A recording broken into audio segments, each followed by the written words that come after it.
আসসালামু আলাইকুম। আধুনিক কৃষি উদ্যোক্তা পেজ থেকে চলে আসলাম আবারও একটি ভিডিও নিয়ে। তো আজকে কথা বলবো আমার নায়ের প্রজেক্ট থেকে। তো আমার বীজ রোপণ করা থেকে আজকে 29 দিন আমার লাউ গাছের বয়স। তো আমরা দেখিনি যে এই 29 দিনে গাছের অবস্থা বা গাছের গ্রোথ কেমন। গাছের গ্রোথ কিন্তু মাশাআল্লাহ অনেকটা ভালো। দেখেন জাংলায় উঠে গেছে, আমার সম্পূর্ণ জাংলাও কিন্তু দিয়ে কমপ্লিট করে ফেলেছি। আরও কিছু কিছু জায়গা আছে যে ওইগুলাও কিন্তু ইনশাল্লাহ অনেক বড় হয়ে গেছে। যে দেখেন এগুলার চেয়ে কমপক্ষে 10 থেকে 12 দিন পরে রোপণ করা।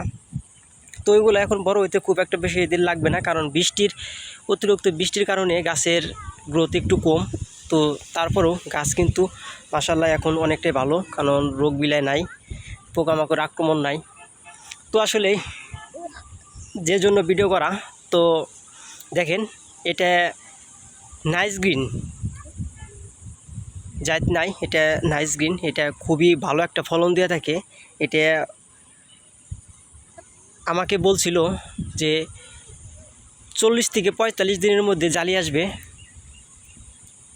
তো ইনশাল্লাহ আমি মনে হয় তার কথাগুলো সঠিক, কারণ আজকে 29 দিন বীজ রোপণ করা থেকে দেখেন এইটুক জাংলায় উঠছে।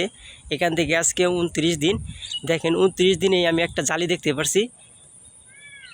ওই যে দেখেন একটা জালি দেখতে পারছি, আরও আছে। আমি আপনাদেরকে একটু দেখাই। এই যে দেখেন আরও আছে। তো ইনশাল্লাহ আশা করা যায় যে 40 থেকে 45 দিনের মধ্যেই গাছ অনেকটাই ছায়া যাবে। কিছু দিন রোদ আসলেই গাছ মোটামুটি ইনশাল্লাহ ওইগুলাও গাছ বড় হয়ে যাবে, ওগুলাও জাংলায় উঠে যাবে এই কয়েকদিনের মধ্যেই, 10-12 দিনের মধ্যেই। তো ইনশাল্লাহ অনেক জালি আমরা দেখতে পারবো। ডোগা ব্রাঞ্চ অনেক বের হইতেছে। এই যে দেখেন, লক্ষ্য করেন, এই যে ডোকাটা বের হয়েছে, ডোকা বের হতে দিয়ে এই যে প্রথম ব্রাঞ্চে কিন্তু প্রথম গিটেই কিন্তু এই যে জালি দেখতে পাচ্ছি। আমার মনে হয় না এত তাড়াতাড়ি এগুলা টিকবে, কিন্তু ইনশাল্লাহ আমি টিকানোর চেষ্টা করব। আর 10 দিন পরেই আর একটু গাছ ছায় গেলেই আমি ওষুধ দিয়ে দিব ফ্লোরা, জানি এই জালিগুলা জানি টিকা যায় তাড়াতাড়ি। তো যাই হোক, আর কথা না বাড়াই, ধন্যবাদ সবাইকে। আসসালামু আলাইকুম।